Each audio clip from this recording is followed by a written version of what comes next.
ETF index mutual funds నేర్చుకుని stock మార్కెట్లో రాణించాలనుకుంటున్నారా? వెంటనే ఈ నెంబర్కి కాల్ చేయండి.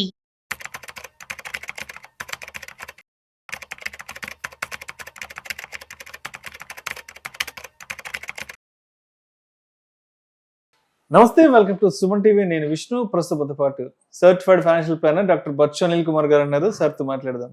అనిల్ గారు నమస్తే. సార్ నమస్తే అండి విష్ణు గారు. అనిల్ గారు, లాస్ట్ 3-4 ఇయర్స్గా ఆర్టిఫిషియల్ ఇంటెలిజెన్స్కి సంబంధించి యుఎస్ కంపెనీస్, చైనీస్ కంపెనీస్ చాలా ర్యాపిడ్గా మార్కెట్లోకి వచ్చేసాయి. ఆల్మోస్ట్ ఒక 90% వరకు మార్కెట్ను వాళ్ళు ఆక్యుపై చేసేసారు ఇప్పటి వరకు.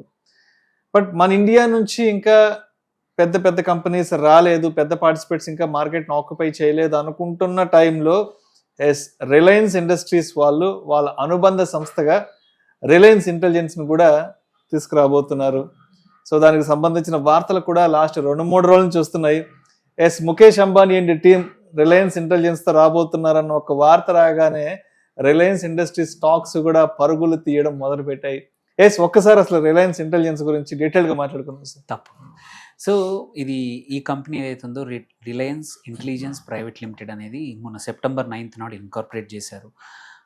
దో ఇట్స్ ఎ కొత్త company, but Reliance group company కాబట్టి ఎప్పుడు కూడా టాక్ ఆఫ్ ద టౌన్ ఉంటుంది. వాళ్ళు ఏ బిజినెస్లో ఎంటర్ అయినా సరే యూజువల్లీ చిన్నగా అంటే స్మాల్ ప్లేయర్ లాగా ఉండడు. ఆ ఇండస్ట్రీలో ఏదో ఒక పెద్ద చేయడానికి, వెదర్ మొబైల్ ద్వారా, జియో ద్వారా మొబైల్ రంగంలో కానివ్వండి, ఆ రీటైల్ రంగంలో కానివ్వండి, ఏ రంగంలో వచ్చినా కూడా జనరల్గా వాళ్ళు బిగ్ బ్యాంగ్గా వస్తారనమాట. సో అందుకే అందరి చూపులు కూడా ఇప్పుడు ఏంటంటే రిలయన్స్ ఈ ఇంటెలిజెన్స్ పైన కూడా ప్రైవేట్ లిమిటెడ్ మీద కూడా ఉంది.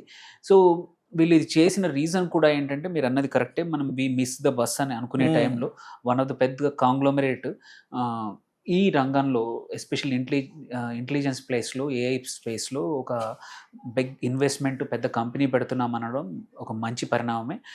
ఇందులో ఇంపార్టెంట్ ఏంటంటే వీళ్ళు రిలయన్స్ గ్రూప్ ఏంటంటే హ్యూజ్ డేటా సెంటర్స్, ఇది ఆర్టిఫిషియల్ ఇంటెలిజెన్స్ కోసం కావాల్సిన డేటా సెంటర్స్ జామ్నగర్లో, వాళ్ళది ఆల్రెడీ జామ్నగర్ ఫెసిలిటీ ఉంది. వాళ్ళది పెట్రో కాంప్లెక్స్ కానివ్వండి, మోస్ట్ ఆఫ్ దేర్ ఇండస్ట్రీస్ అక్కడే హ్యూజ్ డేటా సెంటర్స్ పెట్టడము. ఆ తర్వాత ఏఐ బేస్డ్ సర్వీసెస్, అంటే యాక్చువల్లీ ఏమవుతుంది, ఏఐ మోడల్స్ ఏవైతే ఉన్నాయో మన ఇండియా నుంచి ఏమి రాలేదు. లైక్ చైనా కూడా ఏమంటారు డీప్ సీక్ లాగా, యూఎస్ అయితే ఎన్నో మోడల్స్, జెమినీ కానివ్వండి, పర్ప్లెక్సిటీ కానివ్వండి, చాలా మోడల్స్ క్రియేట్ చేశారు. వీటి నుంచి సర్వీసెస్ కూడా డెవలప్ అవుతున్నాయి. దో ఇండియా పాపులేషన్ ఏంటంటే హైయెస్ట్ ఏఐ యూసేజ్ మనం చూసుకుంటే వన్ ఆఫ్ ద ఎక్కువ యూజ్ చేసే పాపులేషన్ కూడా మనదే. అలాంటప్పుడు ఏంటంటే ఫారిన్ సర్వీసెస్ మీద డిపెండ్ అవ్వడం ఫ్యూచర్లో ఓకే అనేది మంచి పని కాదు. దానికోసం ఏంటంటే వీళ్ళ పర్పసే ఏంటంటే ఏఐ లెడ్ కొత్త సర్వీసెస్, కొత్త ఇన్ఫ్రాస్ట్రక్చర్, దానికి కావాల్సినవి డెవలప్ చేయడానికి కోసం ఈ కంపెనీ పెట్టారు. ఇందులో కూడా ఇంపార్టెంట్ ఏంటంటే ఎవరితో కంపీట్ చేయడానికి కాదు, అందరితో కొలాబరేట్ చేసుకుందామని ముందే ఓపెన్గా చెప్పేశారు. ఒకటేంటి, gigawatt scale AI centres, data centres జామ్నగర్లో పెడుతున్నారు. దీని తర్వాత దీనిలో యూస్ చేసుకోవడానికి మెటా, ఫేస్బుక్ అయితే ఉందో ఆల్రెడీ సుందర్ పిచాయ్ గూగుల్తో కూడా తనతో కూడా మాట్లాడుతున్నారు. అండ్ ఆల్సో ఓపెన్ ఏఐ లాంటి other open source AI models ఏవైతే కంపెనీస్ ఉన్నాయో వాటితో కూడా కలిసి ఇండియా స్పెసిఫిక్ ఏఐ సొల్యూషన్స్, ఇది హెల్త్ కేర్లోనే అనుకోండి, ఎడ్యుకేషన్లో అనుకోండి, మిగిలిన అన్ని రంగాల్లో, మ్యానుఫ్యాక్చరింగ్ స్పేస్లో కూడా డెవలప్ చేద్దామనేది. అంటే ఎగ్జిస్టింగ్, అంటే వాళ్ళ కంపీట్ చేయడం కాదు, కొలాబరేట్ చేసి ఎగ్జిస్టింగ్ కంపెనీస్తో కొలాబరేట్ చేసి కొత్త సర్వీసెస్, ఇండియన్ బేస్డ్ ప్రోడక్ట్స్ని డెవలప్ చేయడం అనేది ఈ రిలయన్స్ ఇంటెలిజెన్స్ యొక్క వాళ్ళ టార్గెట్ అనమాట. సో ఇందులో కీ థింగ్ ఏంటంటే హెల్త్ కేర్, ఎడ్యుకేషన్తో పాటు అగ్రికల్చర్లో ఒకటి, బికాస్ ప్రెడిక్షన్లో ఏఐ చాలా ఉపయోగపడుతుంది. వెదర్ ఇట్స్ వెదర్ ప్రెడిక్షన్లో అనుకోండి, lot of things, growth correct అవుతుందా లేదో కూడా మీరు మానిటర్ చేసుకునే అవకాశాలు ఉన్నాయి. అట్లాంటివి కానీ స్మాల్ అండ్ మీడియం ఎంటర్ప్రైజెస్ కూడా చాలా మటుకు ఆటోమేషన్ చేయడం కానీ, వాళ్ళ ప్రాసెస్ని డెవలప్ చేసుకొని సింప్లిఫై చేయడానికి ఏఐ ఉపయోగపడుతుంది. సో ఇట్లాంటివన్నీ కూడా ఆర్డినరీ ఇండియన్స్ కూడా ఏఐని దగ్గర తీసుకురావడానికి, వాళ్ళు ఎలా వేరే సెక్టార్స్లో డిస్రప్షన్ ఎట్లా చేశారో, లేట్ వచ్చినా సరే, మీరు రీటైల్లో దేవర్ లేట్ వచ్చినా కానీ ఆర్ మొబైల్లో కూడా దేవర్ నాట్ ద ఫస్ట్ వన్. ఈ రిలయన్స్ జియో కన్నా ముందు వేరే చాలా కంపెనీలు వచ్చాయి, ఎయిర్టెల్ కానీ అన్ని. లేట్ వచ్చిన డిస్రప్షన్ అనేది మాత్రం యూజువల్లీ పెద్దగా చేస్తారు.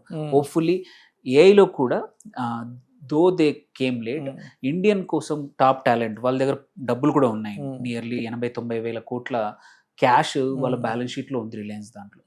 సో మంచి టాలెంట్ సొల్యూషన్స్ ఏవైతే ఇండియా కోసం స్పెసిఫిక్గా తయారు చేయడానికి కావాల్సిన డబ్బులు కూడా ఉన్నాయి. సో అది చేద్దామని.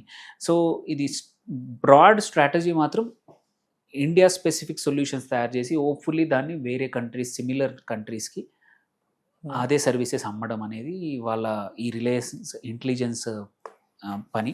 అండ్ ఇక్కడ ఏంటంటే they are not competing, they are always like వాళ్ళు స్మార్ట్ బిజినెస్ మెన్ ఎప్పుడైనా సరే కొలాబరేషన్లో బిలీవ్ చేసినట్టే దీస్ గైజ్ ఆల్సో ఇప్పుడు కూడా కొలాబరేషన్స్ విత్ అన్ని కంపెనీస్తో ఓపెన్గా ఉన్నారు. దెన్ మార్కెట్ రెస్పాన్స్ కూడా మనం చూస్తే, బికాజ్ యూజువల్లీ ఏంటంటే చాలా కంపెనీస్ గ్రూప్స్ అనౌన్స్ చేస్తూ ఉంటాయి, బట్ మిస్ అయ్యేది ఎక్కడంటే ఎగ్జిక్యూషన్. అనౌన్స్మెంట్ ఈజీ చేయడం, చెప్పడం మేము ఇది చేద్దాం అనడం ఈజీ, బట్ చేయడం నుంచి ఎగ్జిక్యూషన్కి is very important. Reliance is known for, industries is known for execution. వాళ్ళు ఏదైనా అన్నారంటే ఎగ్జిక్యూట్ చేస్తారు. సో అందుకే మార్కెట్స్ కూడా మీరు చూస్తే లాస్ట్ 5-6 డేస్ నుంచి మార్కెట్స్ పాజిటివ్గా ఉన్నాయి. ఆల్రెడీ 1400 పాయింట్లు కూడా మార్క్స్ 1400 పైన దాటేసింది, 1420 కూడా టచ్ అయింది. సో దీనికి ఒక చిన్న బూస్ట్ అయితే ఇచ్చింది. On the whole Q2 results ఏం డిటర్మైన్ అవుతాయి, బట్ ఇప్పుడు మాత్రం స్మాల్ బూస్ట్ మాత్రం రిలయన్స్ ఇంటెలిజెన్స్ అనే కంపెనీ వల్ల రిలయన్స్ ఇండస్ట్రీస్కి మాత్రం చాలా యూజ్ అయింది. సో ఇది షూర్ పక్కా అంటే ఇమ్మీడియట్గా అయితే కాదు, దీని నుంచి ఈ అనుబంధ సంస్థ ఏదైతే ఉందో దీనివల్ల ఒక 3-4 సంవత్సరాలు పట్టొచ్చు ఏది రెవెన్యూ ఫేజ్కి రావడానికి. సో కాకపోతే ఒక మేజర్ గ్రూప్ ఏఐలో ఇన్వెస్ట్ చేయడం అనేది ఇట్స్ అ గుడ్ ఇండికేషన్. దీన్ని చూసి ఐఎమ్ షూర్ ఇంకొక నెక్స్ట్ 3-4 monthsలో చూడండి మల్టిపుల్ అదర్ బిజినెస్ గ్రూప్స్ ఏవైతే ఉన్నాయో, కాంగ్లోమరేట్స్ ఉన్నాయో, వాళ్ళు కూడా ఆల్రెడీ ఆదాని డేటా సెంటర్లో ముందు నుంచే ఉంది.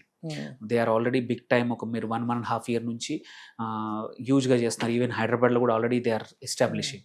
సో రిలయన్స్ డేటా సెంటర్ బిజినెస్లో మాత్రం కొంచెం లేట్గా వస్తుంది, బట్ వీళ్ళని చూసి మాత్రం మోర్ కంపెనీస్ ఇంకా వస్తాయి. ఇట్స్ గుడ్ ఫర్ వేరే కంపెనీస్కి మనము ఆధిపత్యం ఇవ్వకుండా ఫారిన్ కంపెనీస్లోకి మన ఇండియన్ కంపెనీస్ కూడా AI based services in the future తీసుకురావడం అనేది ఈ కంపెనీతో మొదలైంది. Right sir. సో మొత్తానికి త్వరలో Mukesh Ambani and team Reliance intelligence మరి పెద్ద అమెరికా, చైనా కంపెనీలకి మరి పోటీగా నిలబడుతుందా లేదా ఏంటన్నది మనం నెక్స్ట్ 1-2 yearsలో కూడా చూసే అవకాశం అయితే ఉందంటారు. Yes, right. Thank you sir, thank you so much. Thank you.